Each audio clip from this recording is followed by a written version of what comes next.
الناس حبك بيض الله قلبك بيض الله قلبك كن سامحا لخصمك تلقى خصمك أحبك بيض الله قلبك بيض الله قلبك واحتفل بالمودة إنما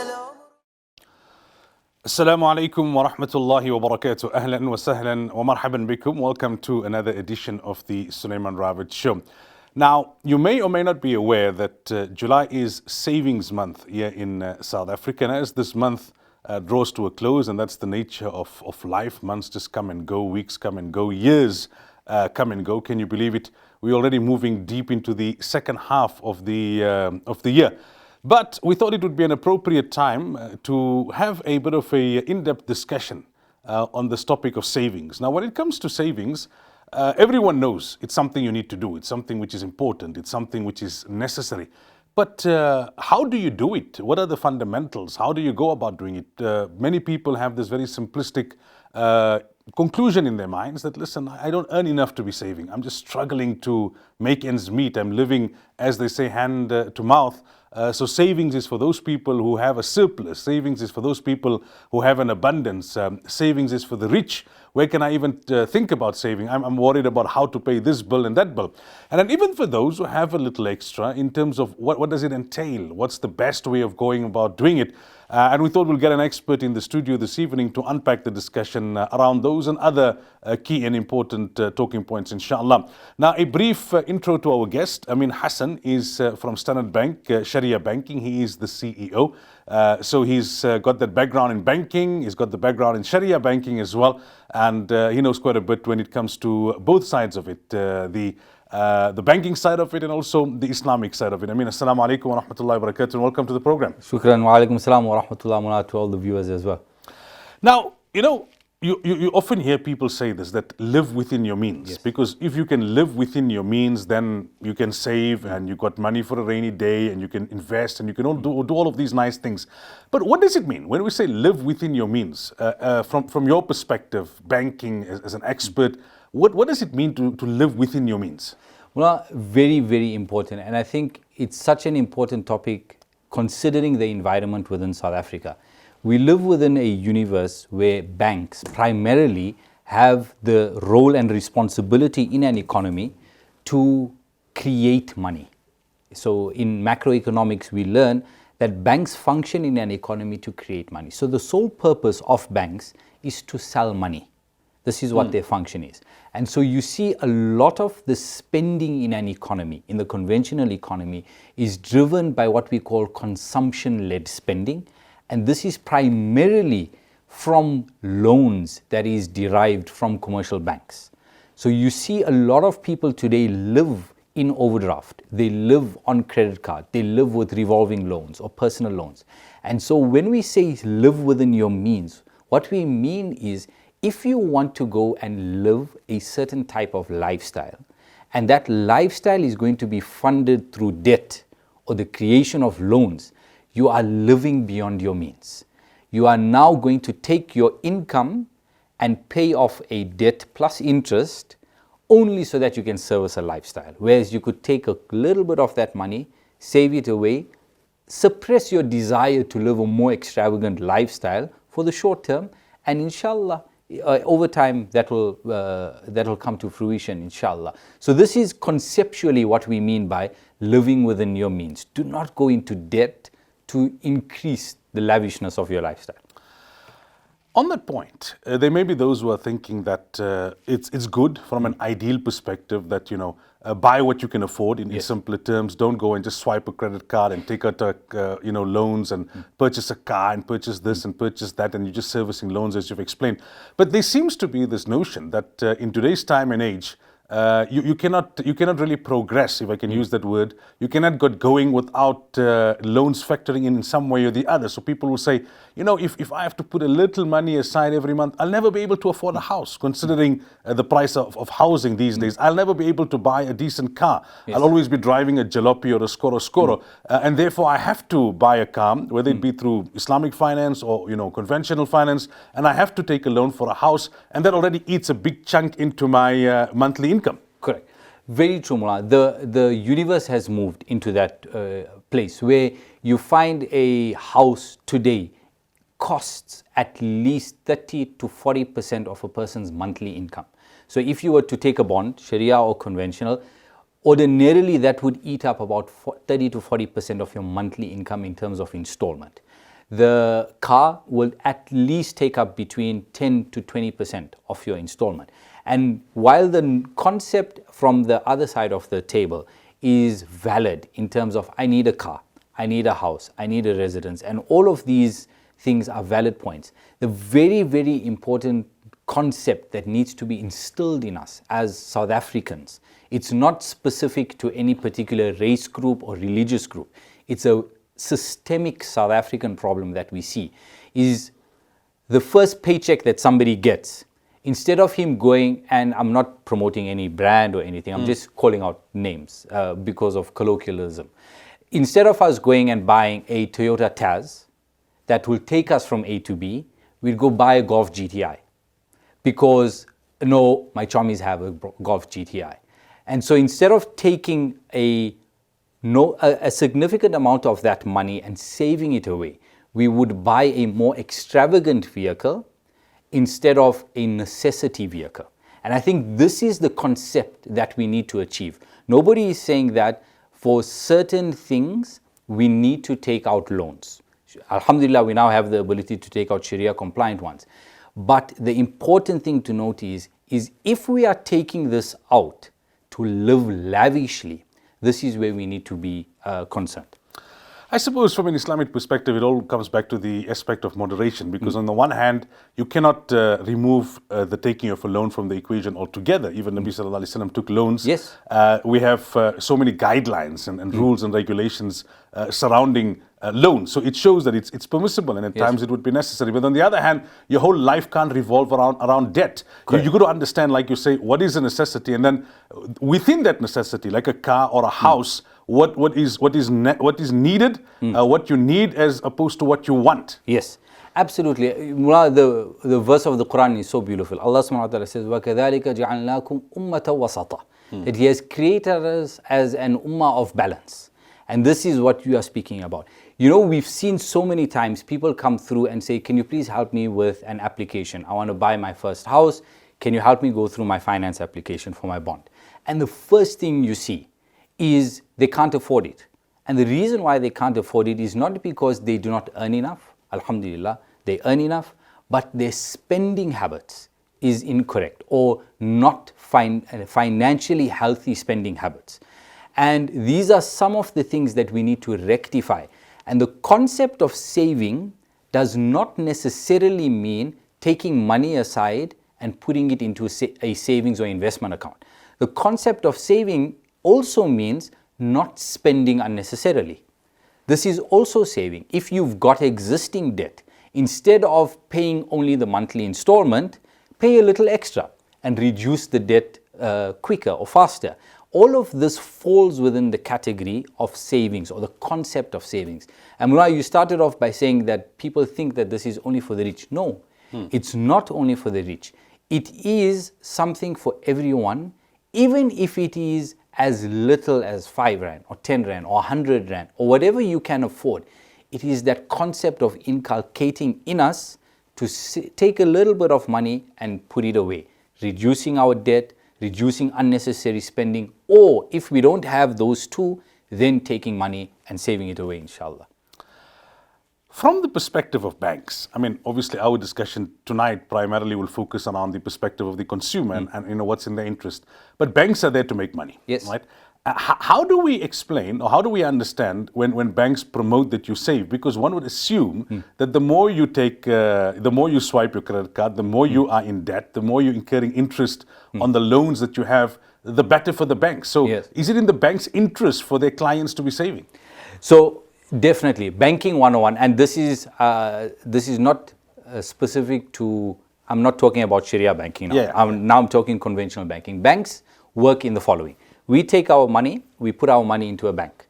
That deposit is then lent out to someone else. So on the borrower side, they will charge the borrower 10%, 12%, 15%, 26%, 28%. The National Credit Act stipulates that on unsecured loans, the maximum the maximum interest that can be charged is 28%. So banks will then charge 28% on a loan. They will take a margin of that 28%, and then they will pay you the difference as interest on your savings or in your investment account, in your deposit. So the reason why banks say and advertise to clients, please come and save with us, is because it gives them the ability to give out more loans. This is why it's saving. Is it beneficial to the consumer? Yes, because you are saving and the bank is paying you something as a return on top of your money. This is the important notion. Now you need to think as a consumer. If you go to a bank and ask for an overdraft, a credit card, an unsecured loan, more often than not, you would be paying between 15 and 28% interest per annum. That means if you, for every 100 Rand that you pay, you borrow from the bank, you are going to be paying back 28 Rand more. So you'll be paying 128 Rand for the 100 Rand that you borrowed. This is very, very important. And it's something that people very often they don't look towards. They're in a cash flow problem, they need some money urgently, and so they go to the bank will willingly, if you've got good credit record, give you money. But what is the impact thereafter? Have we factored in and calculated how we're going to pay back this 28% more of the money that we've borrowed? And this is very, very simplistic from a conventional banking perspective. Why they encourage saving and why on the borrowing side, banks make the money that they do. Okay, it's time for us to take a break. When we come back, inshallah, we continue the discussion on savings.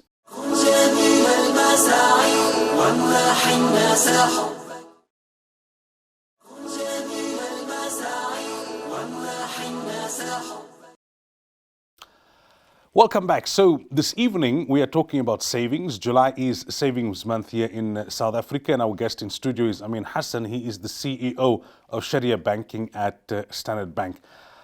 I want to go to the definition of savings. The very basic definition that almost everyone would have in their minds is you take something and you put it away. You keep it for a rainy day, or you keep it for something major towards which you are saving. But does the definition of savings stop there? Is that the only form of savings? For example, one thing that comes to mind, let's say someone decides to purchase a house and they get it through Sharia finance, or they get a soft loan, so to speak, from someone. And monthly now they're paying off their house, and the house is an asset which generally appreciates in value. Is that seen also as a form of savings? So that person may be taking, say, 5,000 Rands every month, paying it towards a house, rather than taking 5,000 Rands every month and putting it in a bank account. Is that viewed as a saving? Absolutely. And within the financial services industry, you'll see two distinct terms. You have something that is known as loosely savings and something that is known as investments. Now, when it comes to investments, what traditionally we understand as financial people is investing is the creation of wealth or the creation of assets in your personal capacity or your business capacity. So when it comes to the house, it is absolutely a form of investing. And one of the maqasid of Sharia is to increase our wealth so that we can give back and give back into community. Our zakah bill will increase, we will be able to help, and the multiplier that creates in the economy. So it may not be a form of savings. What savings looks like is the cash savings for a rainy day, a medical emergency, savings for our retirement. This is what loosely we call as savings, and investing is building of assets. Now with the house, undoubtedly, what the greatest asset that anybody can own today is the security of knowing that I have a roof over my head. We have today within the South African political rhetoric that's in the mainstream media, we have this big issue of land. And it's such a valid issue, is because the vast majority of South Africans today do not own the house that they live in. And so from an investment perspective, one of the greatest investments that we can make is if you've got existing bonds, conventional, sharia, soft loans from whoever we have. The biggest investment that we could ever make is pay that off as quick as possible. Once we know our house is free, imagine the burden that you have off your shoulder. I never need to stress about where I'm going to stay. Alhamdulillah, I then have a house. Besides a house, what else would be seen as something worthwhile working towards, where you're allocating towards it monthly in a form of a saving, which could be called an investment, as you've just explained, rather than only putting money aside every month? So you have something that is called a financial needs analysis. No human being is the same. No individual's financial circumstances is the same. And from a compliance and regulatory perspective, it's important for us to note that whatever we're saying here today is not financial advice. We ask our viewers, please, they must go and consult with their financial advisors to ascertain what their financial needs are, so that a bespoke financial plan for their personal situation can be tailored. You have different types of categories. You could be saving for retirement, so that so the retirement age in South Africa, as an example, is anywhere from 55 upwards. And the state pension sees it from 60 years upwards. So how do we save when we stop earning income every month? When we stop earning our salary, we're now sitting at home. Are we going to rely on our kids? Inshallah, they will support us. What if they don't support us? We know that it's one of the maladies of our society today, where kids have stopped supporting their parents. So what savings or investing are we doing to ensure that when we stop earning an income, we have money to sustain ourselves? This could take multiple forms. You buy a property that will give you rental income in the longer term. Or you can invest in your more traditional investments, like your retirement annuities. It's a long-term saving vehicle where you put a little money aside every month, and this compounds over years and years and years. And when you reach that retirement age, then inshallah, with the barakah of Allah subhanahu wa ta'ala, you would then be able to sustain yourself until our demise, inshallah. So that's the one type of saving, is for our longer term savings for when we retire. The second type of savings is your short term savings. Emergencies, medical emergencies, car trouble. We didn't foresee something breakdowning in the car, and we don't have money to then go and fix it. Do we go and create a loan, or do we build up our own little reserve of our own cash flow? So these are the short-term saving mechanisms that you have. You then have something that we call discretionary savings. What discretionary savings is, alhamdulillah, for those people that have surplus money that they don't know what to do with. They could either spend it and become extravagant or lavish, or they could invest it into creating more wealth for themselves and leaving a legacy for the generations to come. And this then looks very different. The vehicles for this are so vast.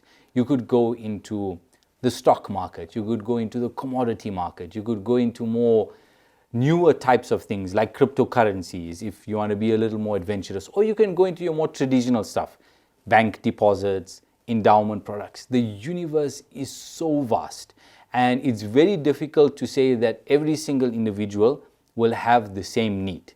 But we should all work towards, at least at a bare minimum, the following three things. Saving for our retirement.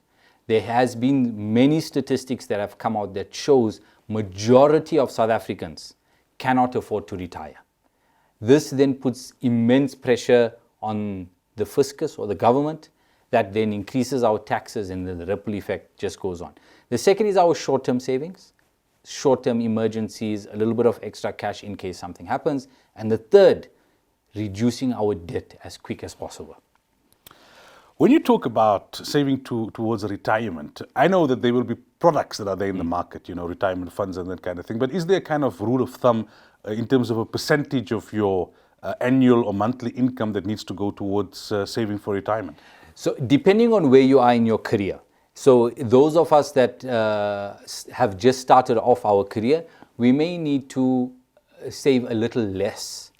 Those of us that have not yet started saving for our retirement and are more advanced in our lives, we may need to save a little more.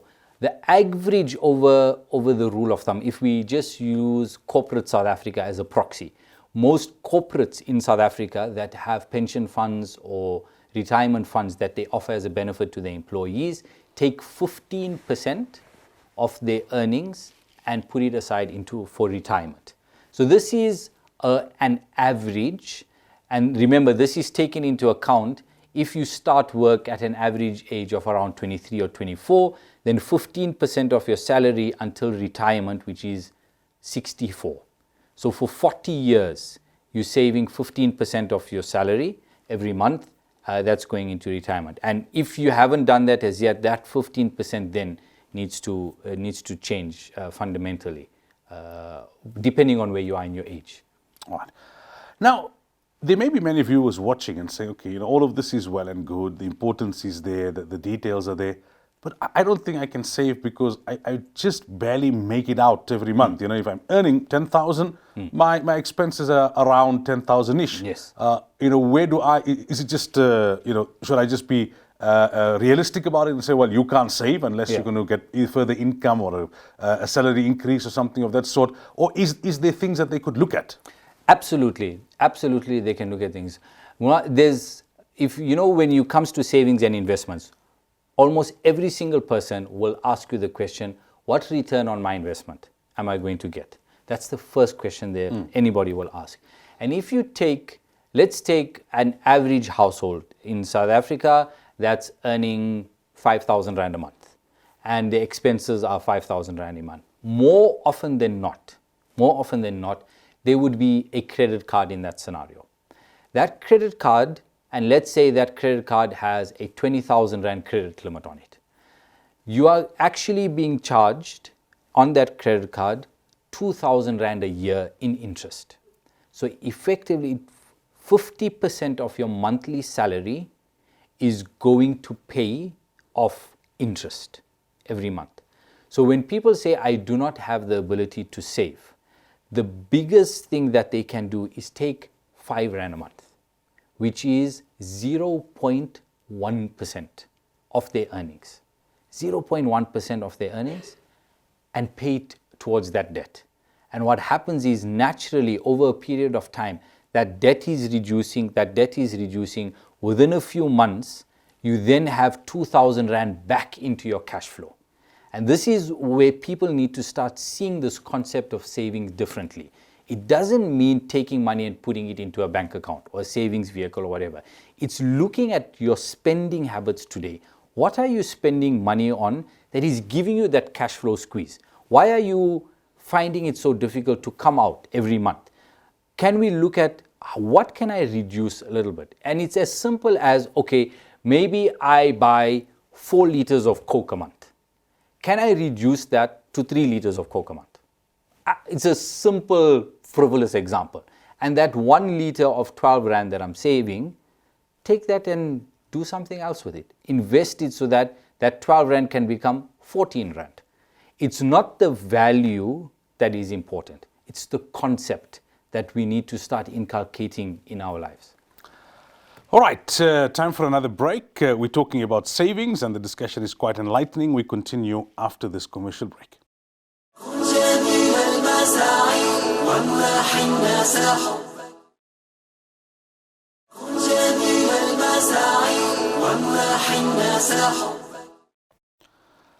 Welcome back. We're talking about savings as July is savings month here in South Africa, but it's not only in one month of the year. Almost every day you've got to be looking at how you can save for your own good and for the greater prosperity of the community and society. The guest in studio with us this evening is Ameen Hassen. He is the CEO of the Sharia Banking Division of Standard Bank. Now, I mean, before the break, we were talking about how, do a bit of nipping and tucking, see where you can make an adjustment so that you take out something that you are able to either, ensure is utilized to reduce your debt or, to put away as a saving or towards your retirement. I suppose it all comes back to a lifestyle change. Many people assume that, there's nothing left for me to save. I'm unable to save because my income is barely enough to cover the expenses. But I was talking to someone recently and they said, look, it's a simple thing like this. You wake up early in the morning. Waking up early in the morning means you would have time to maybe prepare your own lunch, so that at work you don't have to go and buy lunch. Correct. Getting going earlier in the morning, you can make your own coffee rather than buying coffee. And those people, for example, who may be buying coffee every day or buying lunch every other day, if you look at what that is costing you as compared to whether if you do it at home, that in itself is a minor lifestyle change with significant results in terms of saving. Absolutely. And Moulana, to put it a different angle, we know that we have this yaqeen that Allah subhanahu wa ta'ala is ar-raziq. He is the provider of everything. But when it comes to our money, we very quickly say that this is my money. I have worked for this. This is mine. But Allah subhanahu wa ta'ala says so beautifully in the Quran, وَآتُوهُم مِّن مَّالِ اللَّهِ الَّذِي آتَاكُمْ, and spend from that which Allah subhanahu wa ta'ala has given us. So the wealth that we have is actually an amana from Allah subhanahu wa ta'ala. It is not ours, it is His. And if we look at whatever we earn, to the point that you're saying, Moulana, is if we are endowed with this wealth from Allah subhanahu wa ta'ala, and He is the owner of this wealth, and we are Ameen as the person, the custodian of this wealth, then we have to imagine how careful we have to be in terms of how we spend. Because it is not ours. Every cent that we have and spend, Allah subhanahu wa ta'ala will question. So to your point, Moulana, if we unnecessarily spent on a coffee when we could have made it ourselves, Allah subhanahu wa ta'ala will ask us for it. And people may say, but what, you're going now onto another dimension. No, it is part and parcel of our aqeedah as Muslims. That this is the wealth that we have is an amana from Allah subhanahu wa ta'ala. And will we be able to face Allah subhanahu wa ta'ala and answer for every spending habit that we have today? And me personally, I'm talking about myself, I do not believe I will be able to. Because there's lots of things that we just take for granted. We feel, I've got a $10 in my pocket, you know what, let me just buy the Coke. And we'll take out it and give it out. Could we have taken that 10 rand and reduced our debt? Did I need the Coke? I wanted it. I could have done without it. And these concepts is something that we as individuals and as human beings, this concept of savings and investment is, again, I'm repeating it, is not putting money aside. It is completely changing our outlook on life. And people may say, no, but Allah subhanahu wa ta'ala says that you must not be hoarders. Absolutely. We should not hoard money away. Definitely not. We must spend from what Allah subhanahu wa ta'ala has given us. But on the same token, we should not be wasteful. We should not be extravagant. How many times you walk through the mall and you see people that bought food and they left it halfway, throw it in the bin? This is a form of waste. This is israf. Allah subhanahu wa ta'ala says He does not like the wasteful people. In our homes as well, how many times do we buy things and we just take the plate, chuck it into the bin? We see this and we do this all of that. All of these things fall within this concept of savings.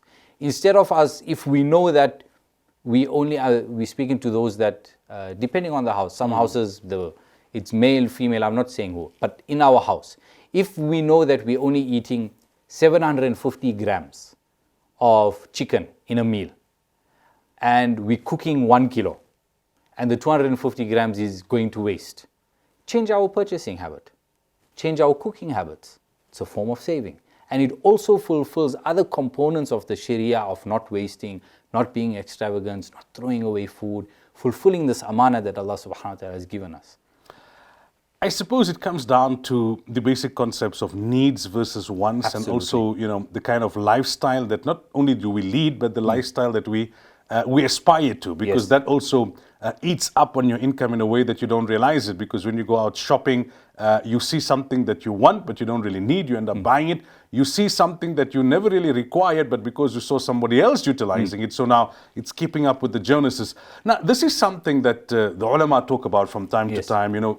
Simplicity is not necessarily about quantity or even the quality of an item. It's about what you need as opposed to what you want.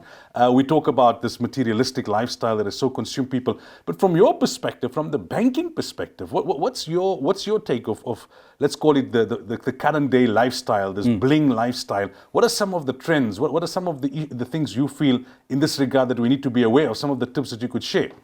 Well, there's a beautiful thing in psychology that I read once where, if you take a prisoner and you put him behind bars, or you shackle him, or you put handcuffs on him, his psychological disposition is such that he understands that which has shackled him.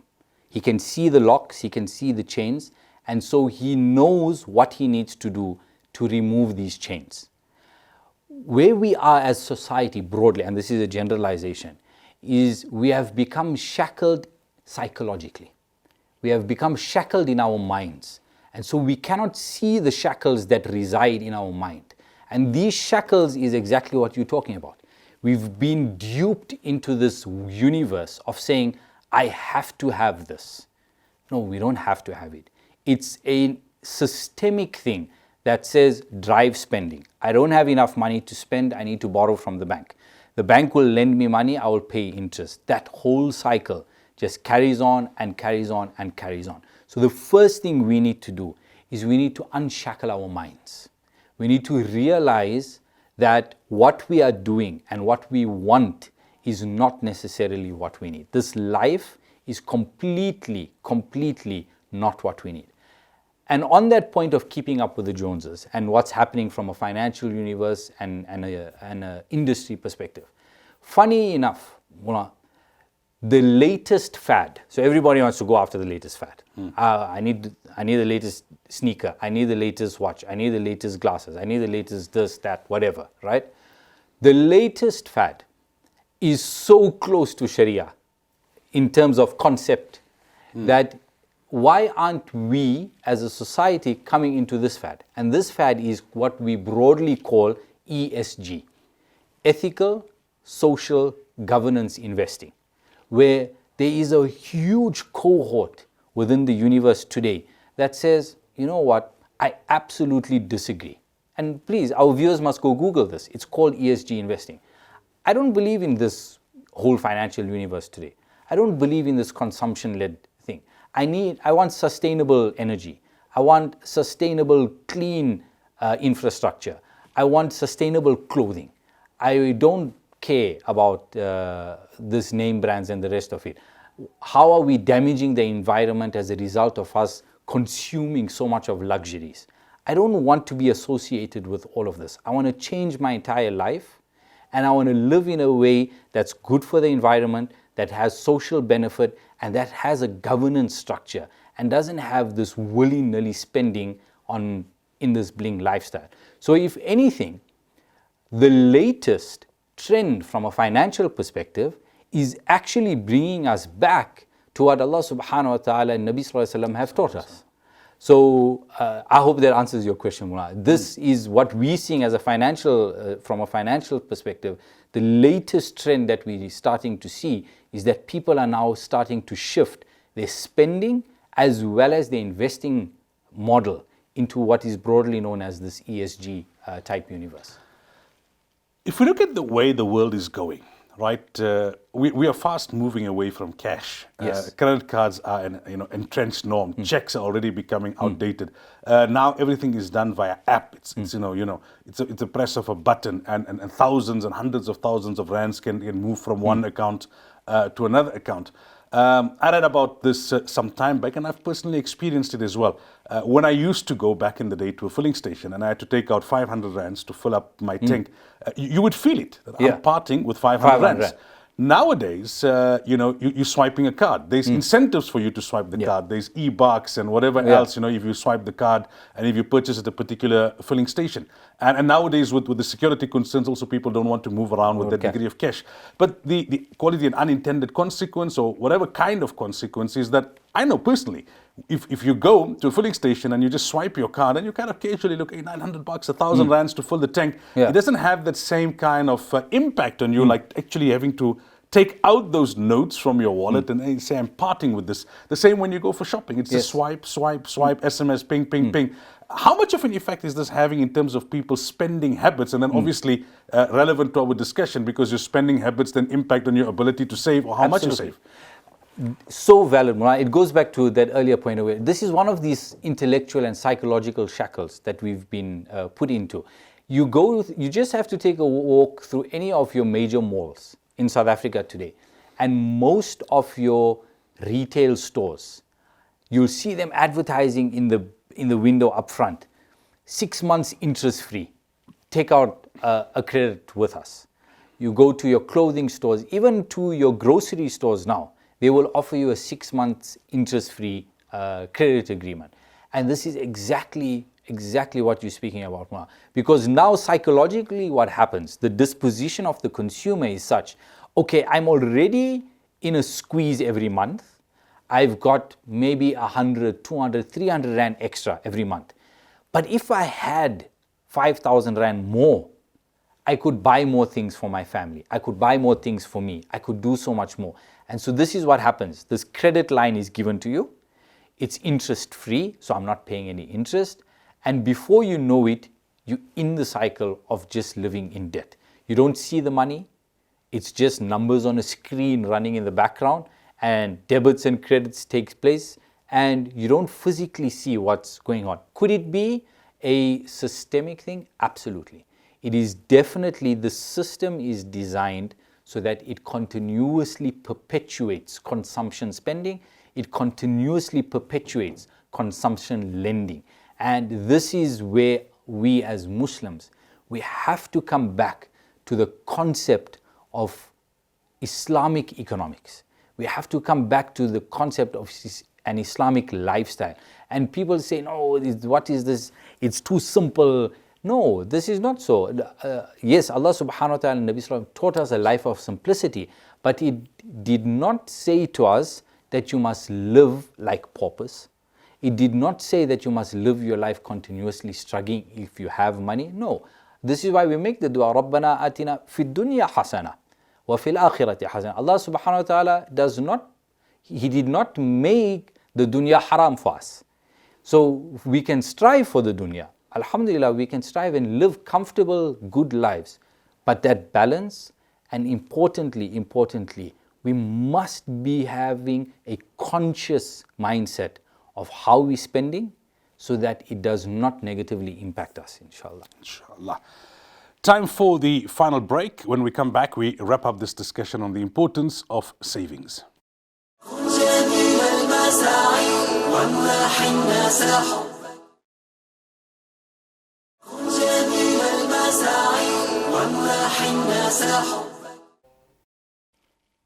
Welcome back. We've been having a very, very interesting and a very important discussion about savings. July is Savings Month here in South Africa.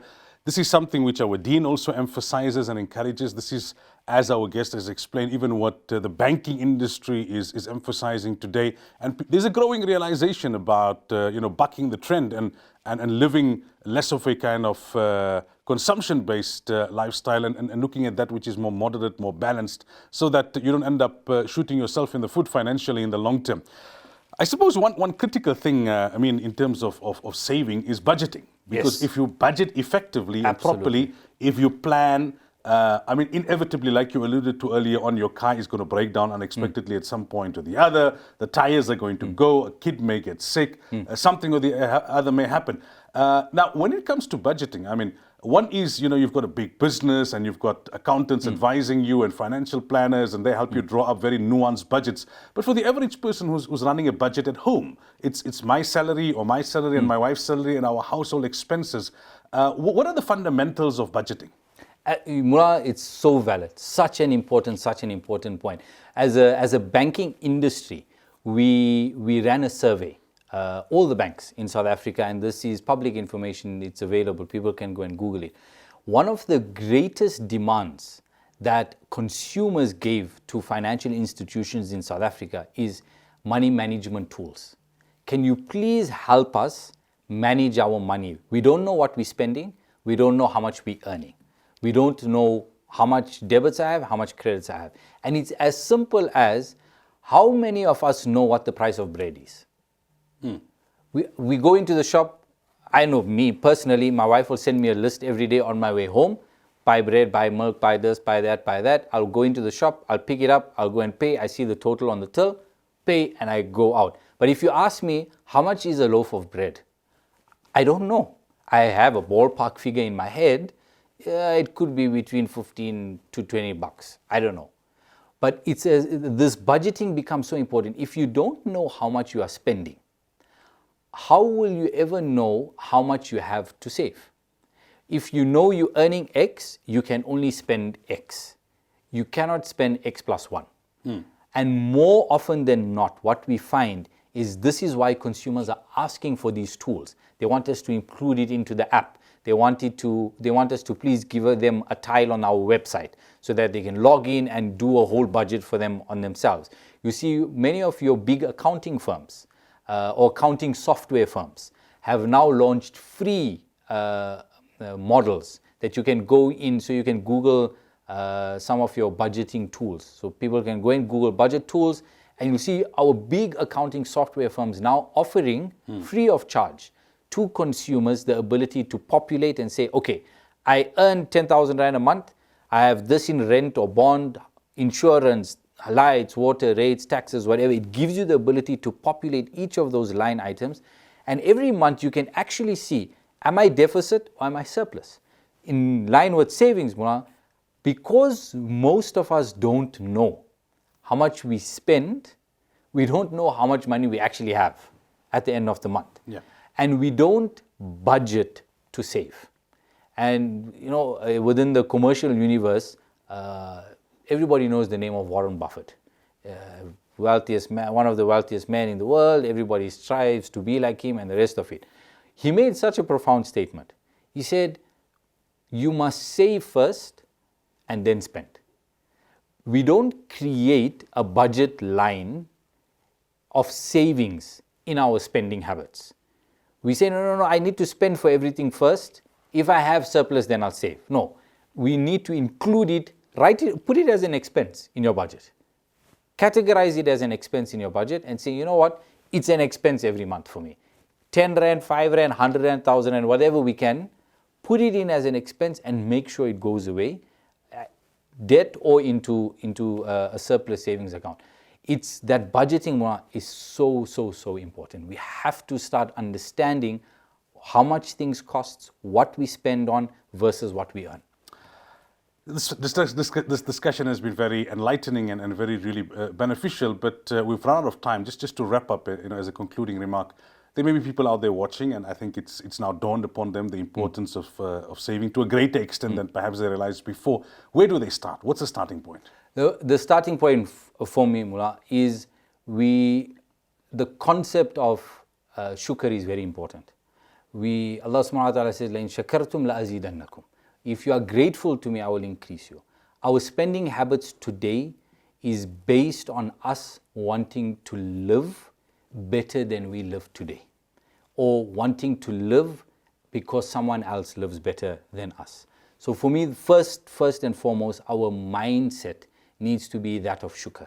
Whatever Allah, it is rada bil qada. It is being happy with Allah subhanahu wa ta'ala and whatever He has allotted for us. So this is the first mindset change that we all need to create in our lives.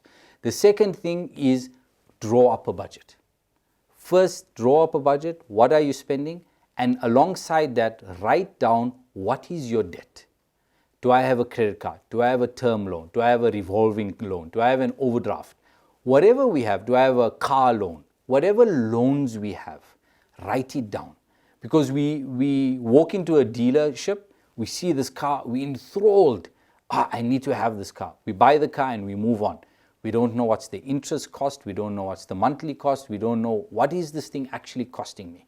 Write down your debt, write down your income, write down your expenses, and put together a plan and say, okay, this is how much I earn. I'm in a shortfall, I'm in surplus. Surplus, let me settle my debt off and put a little bit cash savings aside. These for me, Mullah, is the two big things that we need to do. as a society, being happy with Allah subhanahu wa ta'ala, what He has given us. Don't strive to be like someone else. He's not going to ask us about the next person. He will ask us about us. Be happy with what He has given us. And inshallah, la azidannakum. He will give us more, inshallah. And start being conscious of our finances. Yes, we know wa makaru wa makar Allah. Allah will plan, and He is the best of planners. But we must, as Nabi Sallallahu Alaihi Wasallam said, tie our camel first. If we don't make any effort, we cannot expect things to fall from the heavens. Indeed. We must make that effort, inshallah. Ameen, shukran so much for your time this morning. Really appreciate it. Inshallah. Assalamu alaikum wa rahmatullahi wa Wa alaikum assalam wa rahmatullah. To the viewers, until next week, inshallah, start from now. Make the plans, immediately start applying your minds in terms of how you're going to save. And, even if it's 1 rand, even if it's 100 rands, make a start somewhere. Until next week, assalamu alaikum wa rahmatullahi wa barakatuh. وامنح الناس حبك بيض الله قلبك بيض الله قلبك كن سموحا لخصمك تلقى خصمك أحبك بيض الله قلبك بيض الله قلبك واحتفل بالمودة وامنح الناس حبك بيض الله قلبك بيض الله قلبك جميل المساعي وامنح الناس حبك